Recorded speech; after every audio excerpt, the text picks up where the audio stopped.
I'm listening. Just because I'm not looking at you doesn't mean I'm not listening. 89.7 KRUI.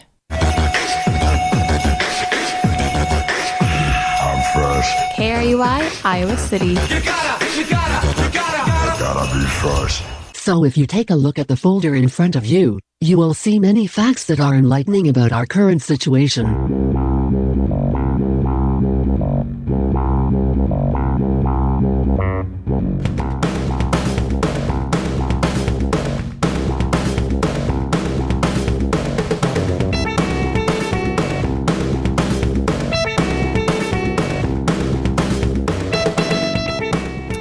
Hey, how's it going, everybody? You're listening to KRUI in Iowa City, 89.7 FM on your radio, KRUI.FM, streaming online. My name is Justin Comer. I'll be here for the next hour hosting iHearIC Radio. We are a local concert series that spun off into a radio series, and we focus on local music and the people that make it, also other kinds of art when it comes to me. I don't know much about anything but music, but I try to get everybody involved here.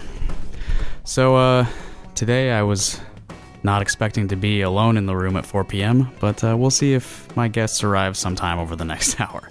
But I've got a lot of recordings because we had a concert Friday night at the Java House, and I'll be recapping that show over the course of today's show. I also am hoping to have a conversation with some folks later on, which we will see if that happens. Alright, so first thing on the agenda, I saw those stickers up around town again that say it's okay to be white, so if you're hanging those up, please stop. My hope is that you are suffering from some sort of insecurity and not actually organizing with white supremacists, but either way, I hope you seek the help you need.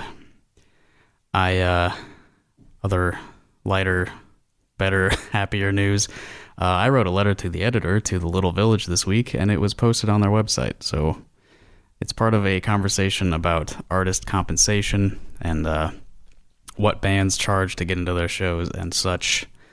Luke Tweedy of Flat Black Studios wrote a very thoughtful letter about $5 admissions to shows, and I felt that there was additional information that should be shared, so I wrote my own follow-up to that. And there's also another follow-up letter by Adam Dosher, which is very good, too. You can find all those on the letters to the editor section on littlevillagemag.com. It's all really interesting things to think about. Hard to find a concrete answer, I think, to these questions, but let's work on it together. All right, so I'm going to play a couple of recordings from Friday night's show, and that'll be a good way to get into the show, I guess. So first off, I've got some recordings of our friend Laura Fellman reading her poetry. The first poem I'm going to play is called Making Allowances, and then I'm going to go right into her second poem, which is titled Defrosted. Here is Laura Fellman. Making Allowances. Next door, a sycamore grows tall and true. We spent the morning raking up its leaves, the piles now polka dot across our lawn. Our neighbor, did you think to thank the wind for blowing what were yours beyond your care until they found their rest against our fence and clung to laurel bushes by our drive? You spent the day inside on football games while we erased your trace around our home. Defrosted.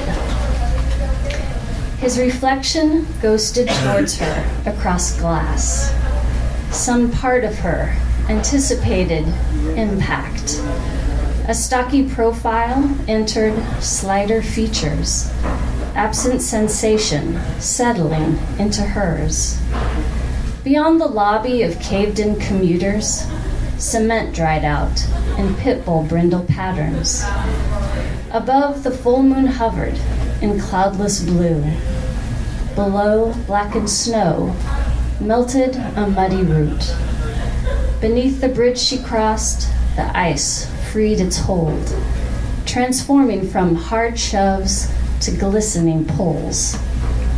Distant trees bore the blast marks of winter winds, while an orange-red shimmer bathed their highest tips.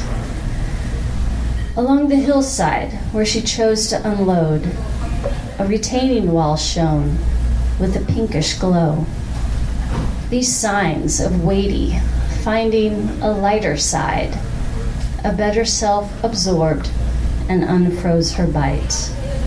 Resolved never to pay back like for unkind.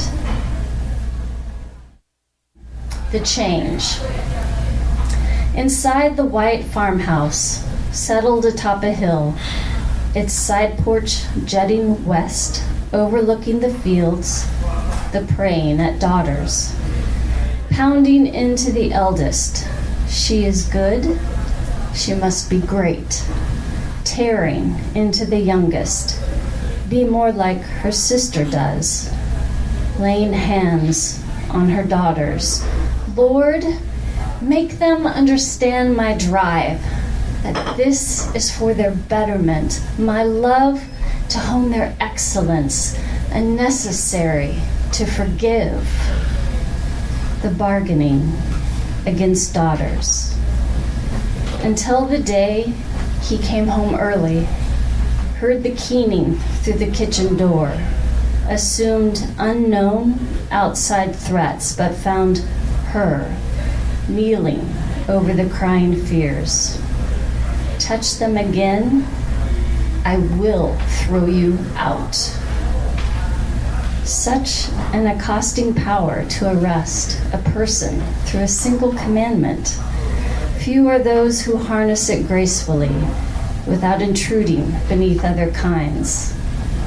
Their mother was the best teacher at school, everyone said. Their father was righteous. All right, I'm back. No. Now I'm back. I didn't turn my mic on. Haha. Okay, so that was 3 poems by Laura Fellman titled Making Allowances, Defrosted, and The Change. And while we were listening to that, we had some friends arrive. Would you guys like to introduce yourselves to the audience? Hi, my name's Chris Wiersema. I do Mission Creek Witching Hour, and specifically this fall am the organizer of the Feed Me Weird Things performance series. Yeah, welcome back to the show, Chris. Thank you. You've been here. You were here a few months ago. Yes. So if folks have been listening regularly, they may recognize your voice. I have so much more to sell. And who else is here with us today? And I'm Vero Rose Smith. I'm an associate curator with the Stanley Museum of Art at the University of Iowa. And Chris and I have been collaborating on the Feed Me Weird Things series, pairing visual art with sonic art. Ah, we should talk about that in detail. So Vero's music has been played on the show before, but this is your first time here in the studio, so welcome. Thanks for being here. So when you say you're pairing sonic art with visual art, that's your phrasing, right? Yes. Okay. That's a big topic. Where should I start? What kind of sonic art are you focused on currently in these pairings? Well, I guess to just address the broader topic, when I'm thinking about the work that I'm bringing in, I tend to think of, I mean, a lot of times people think music is what plays in the car or at the grocery store, and I'm looking to address music from a broader standpoint, music that doesn't necessarily play in clubs and sell beer and is more attuned to, or I guess approachable from the art standpoint than it is from the traditional pop standpoint. And so that has just naturally led to the pairing that the University of Iowa Stanley Museum of Art and Vero is so graciously partnered with me on. It just helps address the larger context that these two things are not so dissimilar as we necessarily think of them. And I'll add to that too, from the visual side of the pairing. A lot of the artists that we represent in our collection here at the Stanley have long histories of either being musicians themselves or having deep relationships with musicians of their time. And no one makes art in isolation. Right. It's constantly working together. We all live in a broader culture. So this series has been an awesome way to think and through contexts of both the sonic work that Chris is bringing and the visual works that we have in our collection and how they might coexist in a more full and more accessible way. Yeah, and I'll actually piggyback on that. That this is, I think, a topic, particularly that art is not in isolation. That, we as every person is creative, and we are all creative in myriad ways. When you say every person, you mean literally every person. Right? Okay, cool. I think we're on the same page. Yeah. Whether that person thinks so or not. Mm-hmm. And this is actually kind of I don't know. Well, screw it. I'm going all in on if this sounds pretentious. Go for it. Something, whether I knew it or not, in my work through Witching Hour, through Mission Creek, through this, has always been circling this idea that art is not in isolation. I mean, some of the earliest Mission Creek things were trying to force writers and musicians in the same room because both of them also tend to also express themselves in the other's medium. Now, those were disastrous shows. But what made them disastrous? The audiences are just so different. So the audience for a writer maybe did not appreciate the... By which I mean... What kind of events were these, I guess, is a better question. This is a great idea. We'll have a poet open for a band, or we'll have this band open for the poet. There are practical reasons why these things don't work, such as... Well, I do those every month, so... No, and no. And I think I think this is a situation where it's not a lamentable failure. You have to keep pushing on them. It's also there's just a standard volume issue. Your ears and mind adjust to the loud volume of a band, and then to have a quiet poet read immediately afterwards, it just gets lost on the ears of the audience. Also, both audiences love to congratulate the performer immediately following the performance back at the bar, and not necessarily watch the next act. Yeah, definitely. So these are issues. I've gotten off on a tangent here, but these are just issues that we continue to push on. But I think even specifically in this town, I've known so many painters who have also performed. I've known so many musicians who also write. Yeah, we have somebody in this room that embodies that. Wait, exactly. Who is that? That's you. That's you. I was thinking of you. Yeah. Oh. I wanted to add to your tangent, Chris, which I don't actually think is a tangent. Justin will never talk. No, I'm good with that. Is that okay, Justin? Do you mind? Yeah, I'm a little scatterminded at the moment anyway, so okay. Go for it. I want to come back to what you said, Chris, and that Justin agreed with, about every person has a unique creative capacity. Yeah. We are all creative beings. And tying that to what you were saying about receptiveness from audiences, I think one thing that we really connected on in this collaboration for Feed Me Weird Things was the idea of listening as a creative act. Yeah, thank you for bringing it back to it. Yeah, so if you could expand on the original ideas for Feed Me Weird Things, and Justin, if you want to talk a little bit about iHearIC too, I think both of these audiences that you were building through these series are approaching listening and approaching the act of being an audience in a more fully collaborative and creative way than maybe other types of performances allow for. Okay, yeah, that's a good topic. Well, yeah, I think...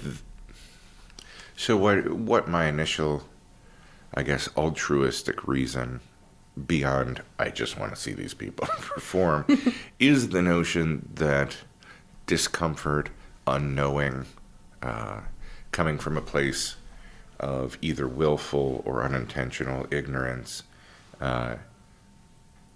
can if you're open to it, allow for a compassionate and open listening experience. I think too often we expect of ourselves to be experts in everything.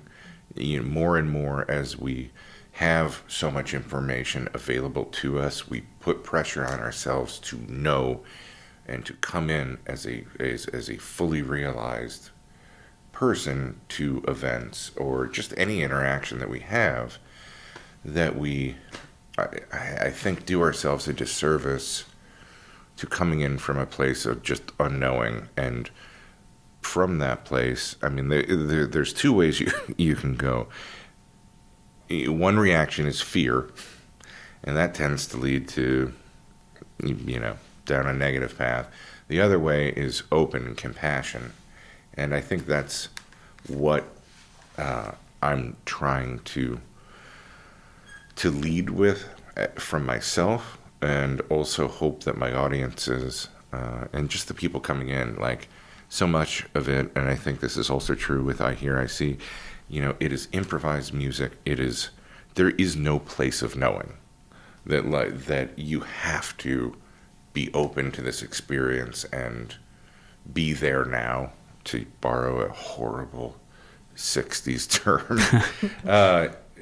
that, is not possible anywhere else. And from being there and just being open to an experience, you can learn to listen deeply, kind of in the theories of Pauline Oliveras, but just allow yourself to be open to this. And, if you want to further the practice, I think it's only beneficial in our own lives to try that elsewhere, is just being open and receptive rather than reactionary. Yeah, definitely. I need to take a quick break, and then we'll jump back into that. I got to play a PSA. But after that, would you two prefer to hear the first or second movement of Erwin Schulhoff's Concertino, apologies. The second second movements tend to be more lyrical. All right, we'll go for the second movement, but first, here's a public service announcement. It was a clear black night, What's up, this Warren G, you know what I'm saying? I'm here giving it up for RAD because they do a lot of good things for people. Before you drink, make sure that you got somebody that can drive your butt home so you won't crash or get pulled over and get a DUI. So go ahead and follow the route and everything will be cool. And don't be no fools. Peace, baby. Warren G. A public service message brought to you by the U.S. Department of Transportation, RAD, the National Association of Broadcasters, and the Ad Council.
Welcome back. That was the Argus Trio. That's Gregory Bardwell on the flute, Tyler Hendrickson on the viola, and Alex Furkey on the bass.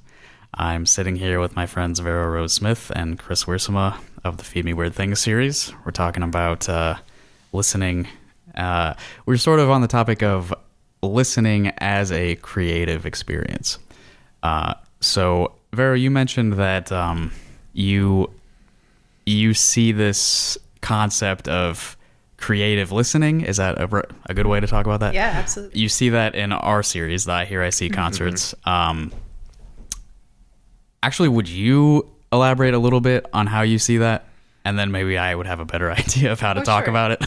Yeah, I'm thinking about this again in conversation with active viewing and active listening. Maybe active is the verb that's usually used in this context, yeah. like active listening. As opposed to creative, that you help yourself have a creative experience and that you are responding in some way to what you see or view, right? And so I think iHearIC is like that for me because usually the venues that you select for those performances are very intimate. Mm-hmm. There is usually not a formal stage set up, so as an audience you can be really, really close and all up in the business of performers. And there's less of a physical division between who's on stage or not because there isn't a stage, for one thing. So that helps with this feeling of collaboration in the room. And I think everybody that's ever performed has felt this too. No matter what capacity you've performed in, you are feeding on the energy of the people that are with you in that time and space. And so I guess that's what I mean by a creative practice of listening is how can you attune your own energy to get really woo on everybody? But how are you giving back to people that are on stage? And there are ways to do that are both sonic, right? Like you can applaud a lot, you can woo at people. That was directed at me, wasn't it? Mr. Woo over there. I'm a big woo guy. Or you can also give other types of cues that are not even as conscious in terms of creating this environment that is truly collaborative with the person that is performing. Mm-hmm. Yeah, I think in my role in these shows as the person that organized it and is hosting, it's a little different from probably most of the audience, but I do feel like I have a responsibility to make the performers enjoy what they're doing or like feel fulfilled in their performance. So I have some sort of personal relationship with pretty much everybody that has played on our series so far. There's a lot of improvisation in our musical performances. So there's obviously you're feeding off of the energy of the people that are watching you improvise in that case. I don't know how else you would improvise in a live setting. To just like completely ignore the audience, I think would be an unsettling experience. Sure. I've definitely been in a room where it's like that guy doesn't even know we're here. No. But I think that's a good point, and even brings us back to nothing like art is not created in a vacuum. Performance is also not created in isolation. And if you, I guess flipping what I said earlier, yes, there's compassionate listening. There's also compassionate performing. And I think that's where the best shows come from, is where you're as a performer, where you're acknowledging your audience and trying to interact with them. And I mean, that's something that's stayed with me really my entire life. And I'm not sure when I realized I was being lied to by pop music, where, it's... What were they lying about? Well, it's the old joke of, thank you, Cincinnati. This is Cleveland. Thank you, Cleveland. Right, yeah. Like, the notion of touring live performance at this big level where it's like they're just playing the same set list that the guys 100 miles down the road got. And that's what put, one of the many things that led me to improvised, experimental, and sound art. It was like, this is mine. This is happening right here. Like this is for me. And so maybe it's a selfish consumerism from another standpoint, but for me as a listener, like that's got to be there for me to really connect to it. Like, and so it acknowledges us as an audience, and we in turn respond to the performer because of that. It's not like, and here come the nasty letters from the cinema majors, but it's not like just sitting. All of Justin's listenership. Yes. We got a lot of film students involved. It's not like sitting in a theater watching a movie. Like, sure. That was created so many miles away. Like it doesn't care about me here. Sure. I think that's when you're talking about breaking the stages down with like iHearIC. Like that's actually one great thing that I think like hardcore taught us from a perspective is put the band on the ground. Like put them in the people, like pummel them a little. Right. But like be right there. The audience and the band can be physically hurting each other as well. There's a real connection there. I want to talk a little bit to your point about isolation in creation. And you're talking about films that were made many years in the past, many miles away. And this is, I think, a lot of people's orientation to visual art. Yes, exactly. Yeah, very much so. And that was always so strange to me because when I look at visual art, I always have some kind of emotional response in varying degrees. And I always feel connected to the person that's made it, whether or not I know anything about them. And maybe that's totally selfish and that's a complete fabrication in my own mind. No.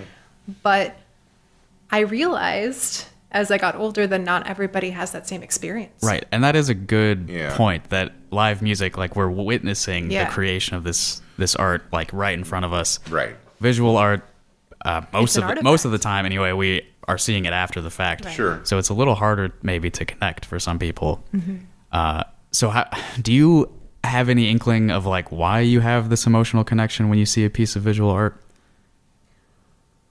I think it might be something genetic and also something about sure. something about can't really investigate that now. Yeah, I don't know, but I'm thinking about how I was raised too, and my parents and the type of environment they I was just going to ask, like, what kind of artistic training have you experienced? I don't actually know a lot about your background. Oh man. Okay. So I grew up in a really small rural town, 3 miles outside of town actually, and my parents had a woodland acreage. So I spent a lot of time as an only child alone and with my dad's vinyl collection. And that was great. I think that was really the best introduction. You turn out weird. Yeah, I was. Yeah, it's always super weird, super out of step. It felt like with a lot of the people I was in school with, but I had a lot of freedom that my classmates didn't. Like I had this entire forest empire that was mine that I could explore and create in all senses. So I got through a phase where I was making paths through our woods for a long time and creating mazes, and so that's part of it. But my dad's a musician and always has been. And so I grew up with him making music in our house. Instruments were not something sacred. I could touch absolutely anything except for parts of the speakers, I learned as a very young child. That's a good rule. Yeah, good rule. But really, my dad let me play with mixing boards. My dad let me play with every instrument he had in our house, and he never made it out to be like an adult-only activity. It was something that was always open to me. And my mom is an interior designer, so she always had a very keen sense of spatial elements and how things visually align. And so having those types of parents who are really encouraging of fostering a creative life that was rich and was completely of my own invention, I think helped create this sort of synergistic effect for me. Like I can't look at something without hearing something in my brain, and I can't hear something without seeing something in my brain. Some sort of synesthesia effect. Yeah. So I was in band all through school, I started playing French horn at age 10, and I also started teaching myself guitar at the same age. And, Oh, cool. Was a self-taught guitarist, but then got into jazz and played in jazz ensembles. I played guitar, piano, trombone for a bit. That was real fun. Like third trumpet. Say, whoa. It's I fine. was a trombonist. Don't get weird on the trombone. No, I love trombone. I meant it. It was really fun. Yeah. So I did jazz stuff simultaneous with classical training on horn, and then did a scholarship for music performance at my undergraduate institution, but didn't study music formally beyond that. Yeah. And so post-graduation, I've been really trying to develop a practice that combines formal training in visual arts. I did get a degree in painting and went on to do a design practice degree later, with musical training, both informal and through these more classical channels. Got it. I need to interject a weather report real quick. Please. It's 4:31. It's sunny. 74 degrees Fahrenheit. 0% precipitation. 42% humidity. 8-mile-per-hour winds from the southeast. It is absolutely perfect out. It's a Yeah, it's. I would like it a little bit cooler, but it is I'm nice. with you. But the evening will be cool, and that's Yeah, it'll like be my cool. that's my perfect zone. Yeah. So I think I do need to play a little bit of music again. Although our next performer on Friday night's concert was Mark Riome, and he performed a piece on the double bell euphonium, and then he read some poetry. Yeah, it's super cool. So I'm gonna play his euphonium piece, and I'll save the poetry for later, I think. Great. But this is his pastoral for double bell euphonium.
It's iHearIC Radio. That was Mark Riome and his piece Pastoral for Double Bell Euphonium. He was performing it as well. I'm here in the studio with Vero Rose Smith and Chris Wiersema. We're talking about visual and sonic arts and how they cross over and interact with each other. For all of the listening audience, Justin just did an amazing hand gesture to talk about crossing over that you all missed. That was just for you, not thank you. not the Sorry. listeners, obviously. Okay. I don't know. I thought you were straight edge. I am a little bit. I mean, but not. I know some straight edge people. It's that more of a argue coincidence. With that. Yeah. It's more of a coincidence than a strict adherence to any set of rules. Anyway, so when we were off mic, Vero was telling us that her involvement with classical music training sort of dampened her interest in her French horn and that sort of practice. Am I presenting that accurately? I'm just thinking about my wonderful horn instructor through college, Lee Kessinger, who I will probably put this on the Facebook and she will probably listen to it. So shout out to Lee. You were wonderful. I loved working with you. It wasn't your fault. But what was happening for me was that the ranges that I really enjoy about that instrument are not written for often in a classical context. Which ranges do you enjoy? I love the super low ranges on the French horn. And so you don't get to play those unless you have a joyously large horn section like what I got to play with in college. So I loved being on like third and fourth horn when I was way down, 3 staffs below the staff. It was awesome. And that was really great. But so it's both a tonal thing, but also the types of noises that give me the most joy to produce from that instrument are not something that are easily captured in standard notation. And this is something I think a lot of contemporary composers are grappling with, and many of the composers that you feature in your series are also working through, is when you're trained to be a classical musician, there are very strict ways for you to orient yourself physically to your instrument. Yeah, the classical training is focused on a certain genre of music from a period of about 200 years. Right. And it's nearly 200 years ago at this point. So it's not super relevant to people like you and me who are more interested in like discovering the new, or not even new, but just discovering more ways of using these relics. I mean, the French horn's been around forever. So like an orchestra piece from the 1700s is not maybe doing things that interest you anymore. Me personally as a player, I still love classical music. I just want to put that out there. I listen to a lot of classical music. But I'll say like composers that I always come back to were those that were collecting folk musics of their respective regions and then creating new orchestrations based on these really syncopatic, totally off-the-wall modalities that were not being trained for in more traditional modes of academe and education for composers at the time. So like Bela Bartok is my bae, just gonna throw that out there. But we didn't get to play a lot of Bartok in ensembles that I participated in. And reasons for that vary, but so I'm now at a point in my practice where I'm trying to find joy in making odd noises on an instrument that maybe shouldn't make those noises for its own health, but we're gonna do it anyways. And that's that brings me to, you have a show coming up where you may be doing that, right? Yes, I am doing that. There will be some horn pieces. I'm really excited. And that's this Thursday, correct? Yes. The 27th. It is. At Trumpet Blossom. The show begins at... Doors are at 9. Show will begin at 9:30. Okay, cool. And I am supporting Bill McKay, who is coming to us from Chicago. Yep. He's a fantastic guitarist. How would you classify his music, Chris? He's a guitarist. He plays a lot with Riley Walker, so he's certainly in that vein of, I think, contemporary composition for guitar that actually is out of, I think, sometimes what we like. He is not an American primitivist like Glenn Jones, which is also coming up on October 5th. Hey. But like, so it's not this dazzling finger work. It's more tonal exploration. It's electric. I would put him, I guess, as a guitarist, sort of, not only Riley Walker, but also label mate Jim O'Rourke, where it is about tonal overlay of his pieces, but is also very pop accessible. Oh, okay. Mm-hmm. Cool. Yeah, I mean, I'm not familiar with his work. Yeah, so. it is in no way hard listening. I think it shares that aspect. Like some aspects of, I guess, what we think of as ambient music, in terms of it is both, like, it is there if you focus on it, but it can, like, if you... Furniture music. Yeah, if you disassociate from it, it will instantly dissipate. Cool. I'm into that. Yeah. I don't know if he would like that description. Whatever. But he'll never hear this. Yeah, he is an absolute, like, wonderful guitar player. He is also a visual artist. Mm-hmm. There we go. So I guess tying it all back to the beginning, that art is not in isolation.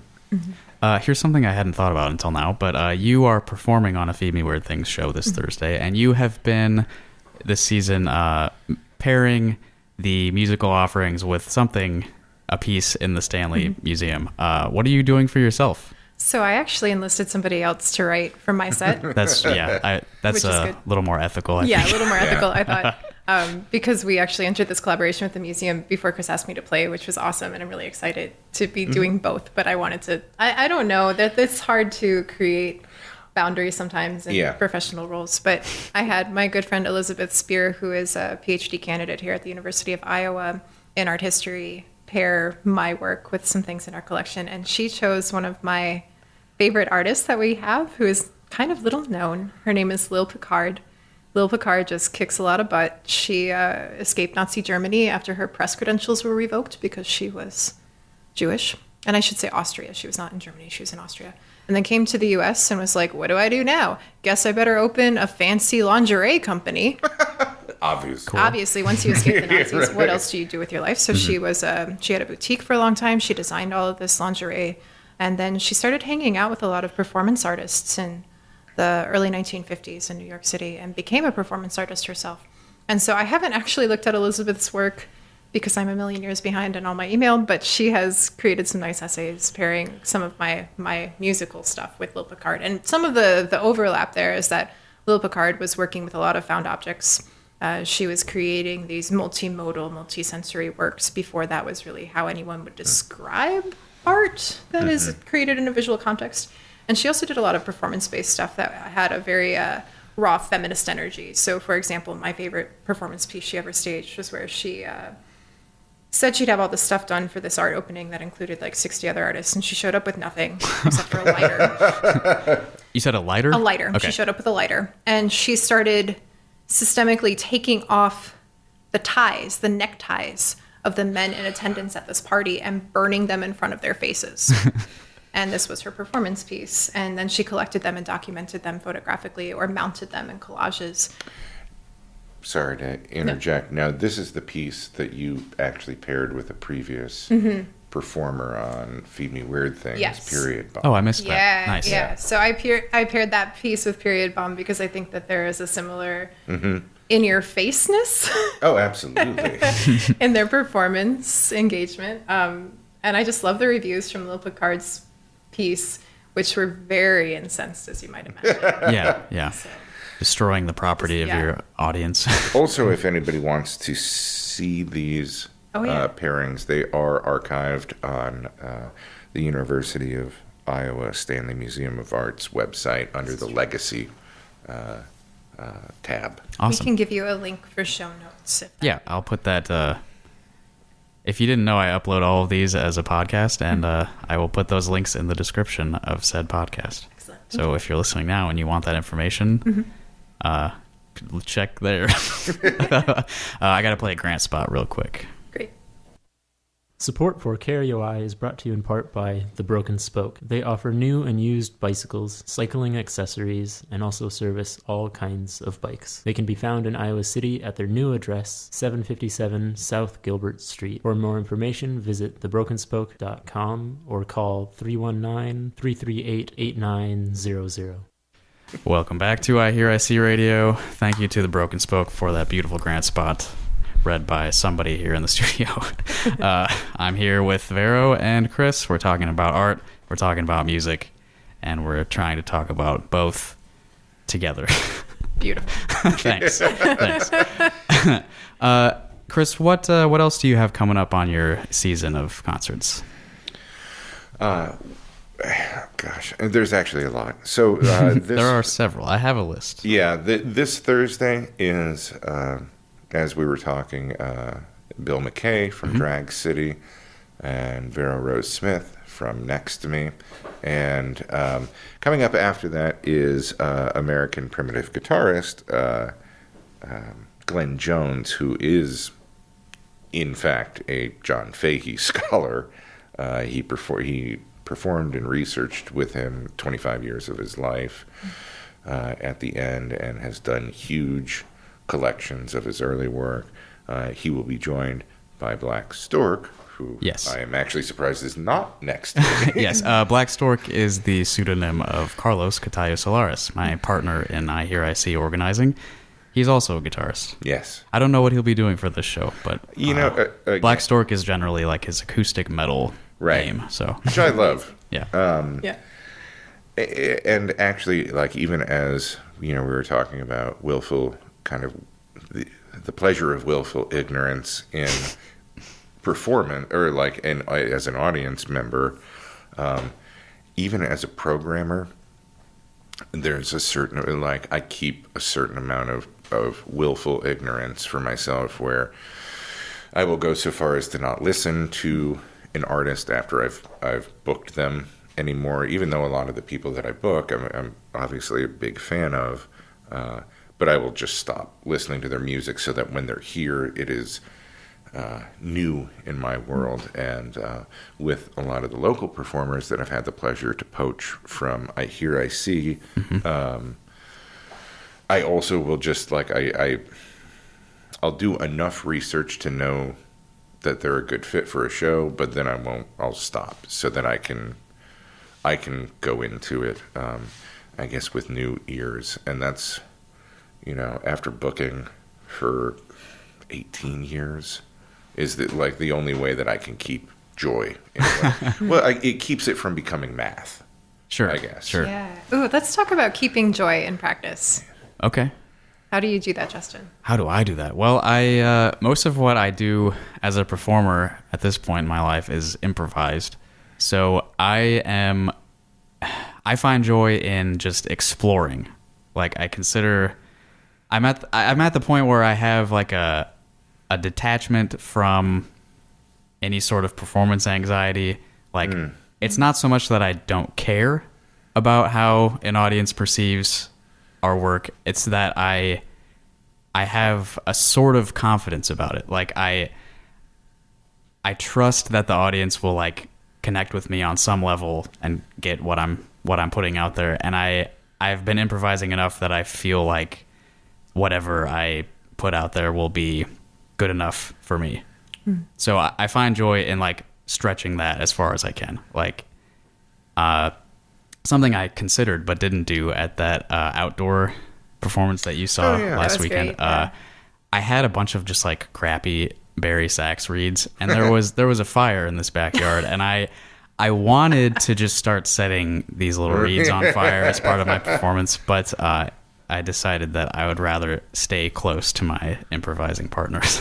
One thing that I noticed about that show, really quick, not to completely cut you off. That's okay. I'm already, like, drifting away from your point entirely. No, that's perfect. Was that wildlife responded to your set? I don't know if you noticed that. Oh, no, but cicadas were swelling with you guys. Oh, that's awesome. It was really beautiful. We were syncing together. Really beautiful. That's pretty cool.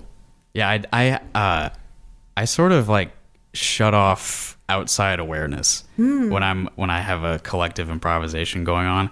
Like, I hear Will and Carlos in the occasion of Wombat performances, but I sort of, like, just shut off my perception of everything outside of the three of us. And is that something you had to train yourself to do, or did it come naturally? It just sort of seems like the right way to improvise to me. I don't know. Okay. It wasn't, like, a difficult thing to train myself to do. Well, I get it. I think that's what you think you're doing, but there have been instances. No, I'm not contradicting you. I'm just saying, like, I think you are. that's what I'm you sorry. think you're doing. No, I think you're actually really yeah. responsive to what's happening, but it's happening in a different part of your brain.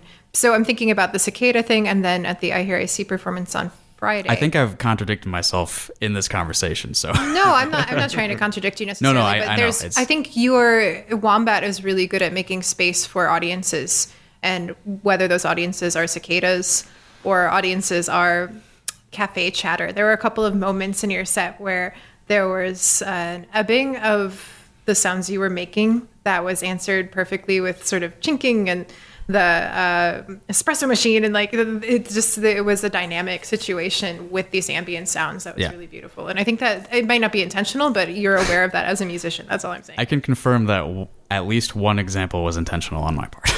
See, there you go. Okay. I heard the electric hand dryer in the bathroom. Yes, that's what I'm thinking of. Which is right next to the Java House stage, and I just started imitating it with the air going through my horn. So I'm. I guess I am a little bit more aware of the outside surroundings than I would on. But but I do close my eyes for most of those performances. I don't know if you noticed that. Oh, so that's I do notice that. So why? Is it because visual information is too much to process simultaneously? I don't know if it's too much, but I just sort of feel an impulse to not take it in most of the time. I haven't thought too much about it. It just like seems to me like what I want to do while I'm improvising. Mm-hmm. It helps me. I guess it does sort of help me focus on like what I'm doing audibly.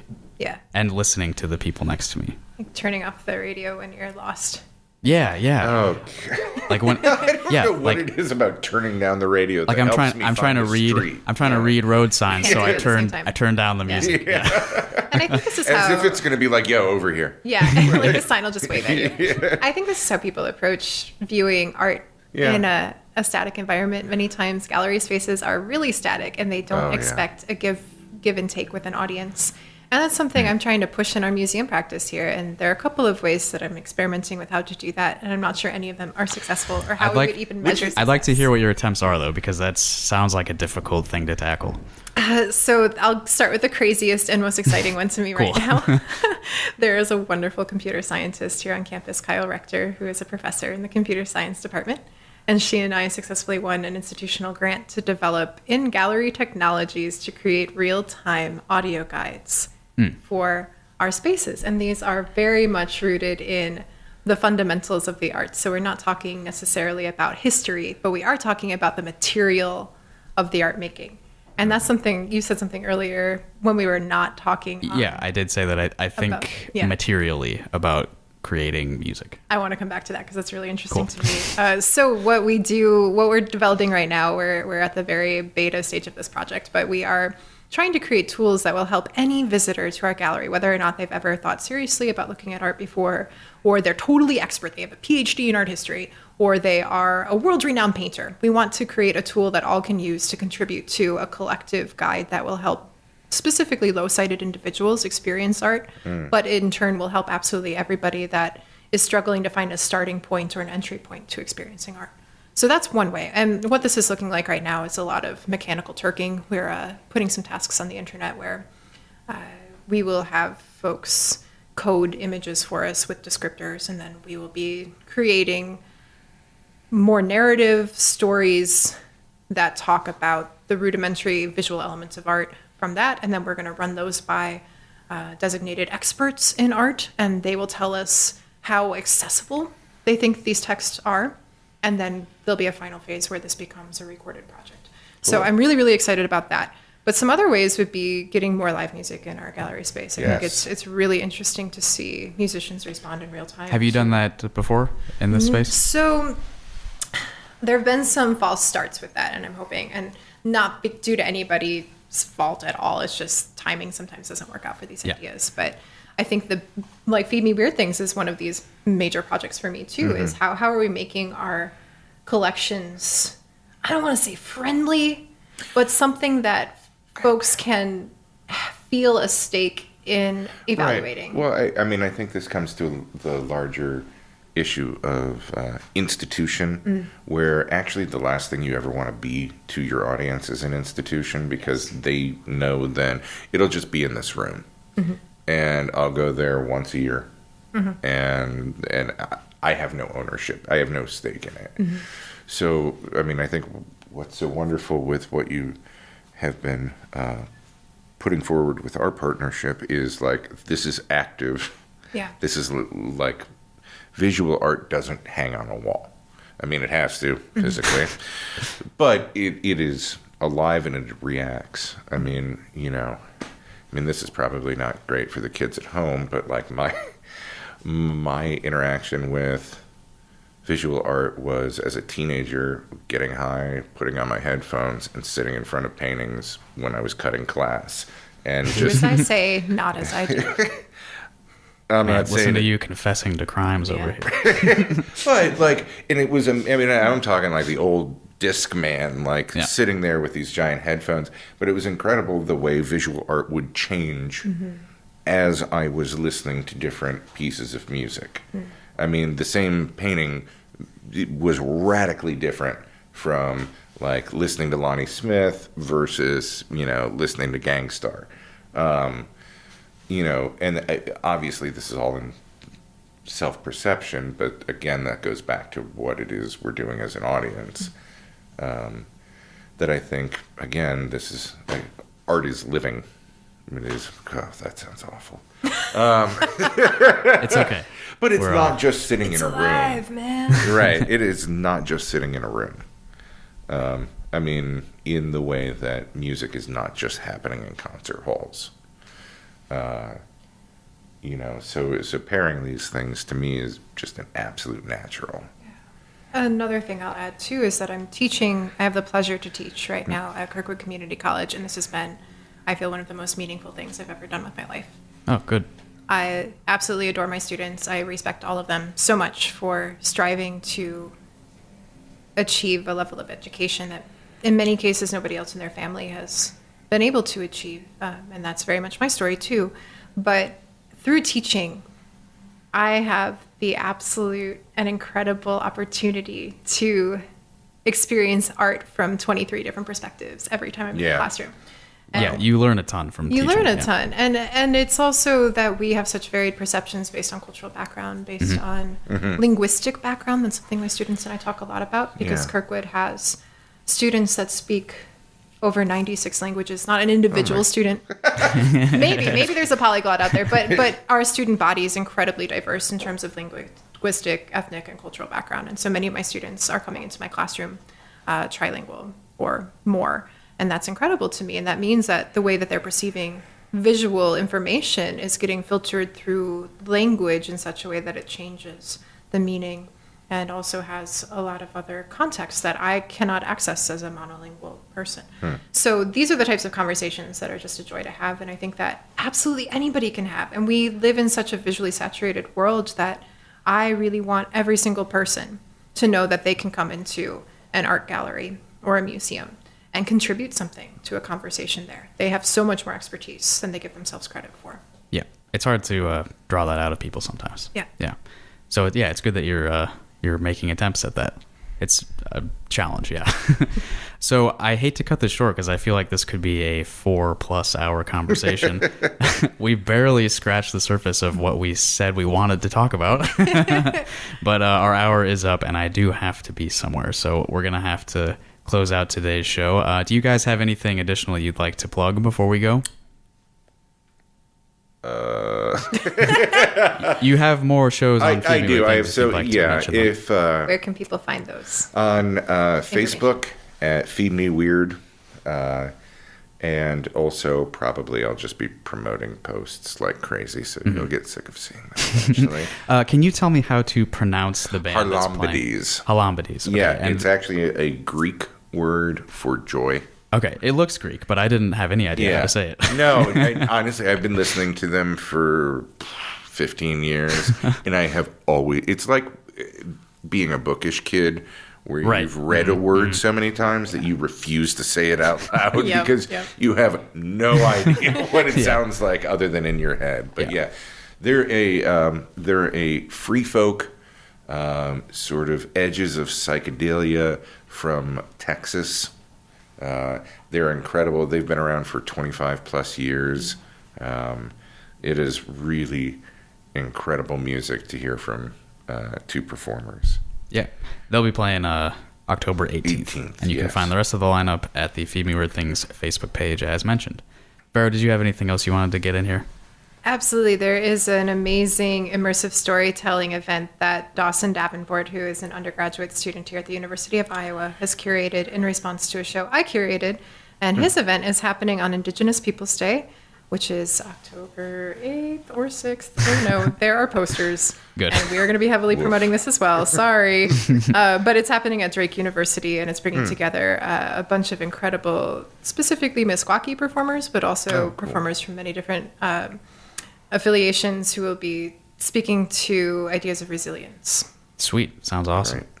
So we have another iHearIC concert coming up next Friday, October 5th. I guess I'll announce the lineup now because I haven't put that up publicly anywhere. We'll have Christian Cripe, Deb Tiemens, Jill Abruzzio, and Gabby Ursula Chelette on that show. Lots of singer-songwriters and a poet.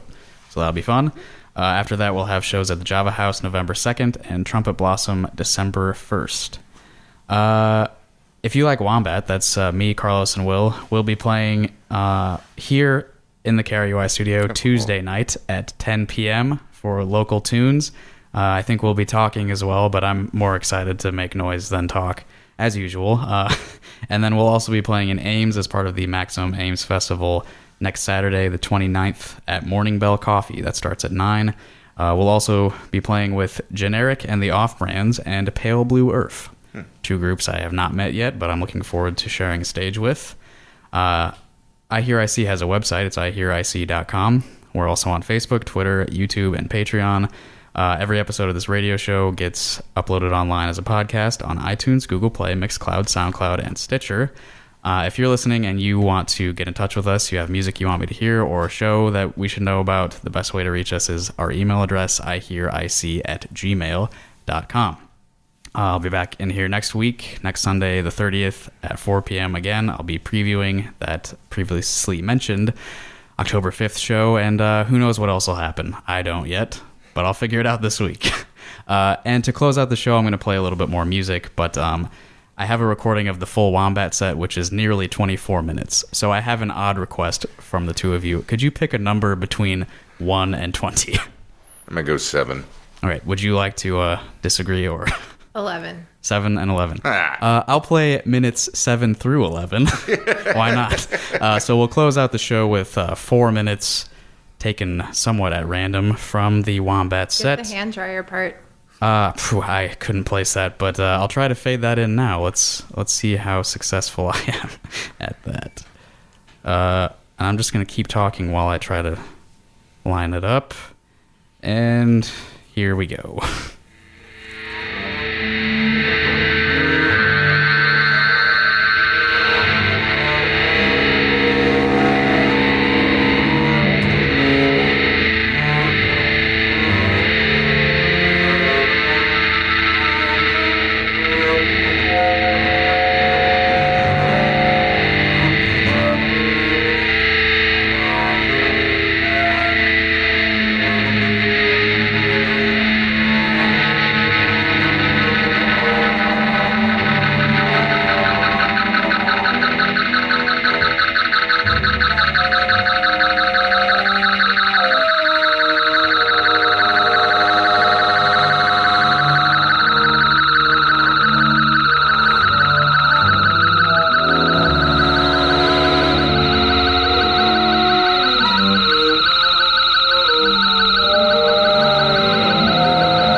Have you got a 27B stroke 6? The sound alternative. Sorry, I'm a bit of a stickler for paperwork, you see. I mean, where would we be if we didn't stick to the correct procedures? 89.7 KRUI. Hey, this is Phil from Alpine, and you're listening to KRUI, Iowa City, your sound alternative.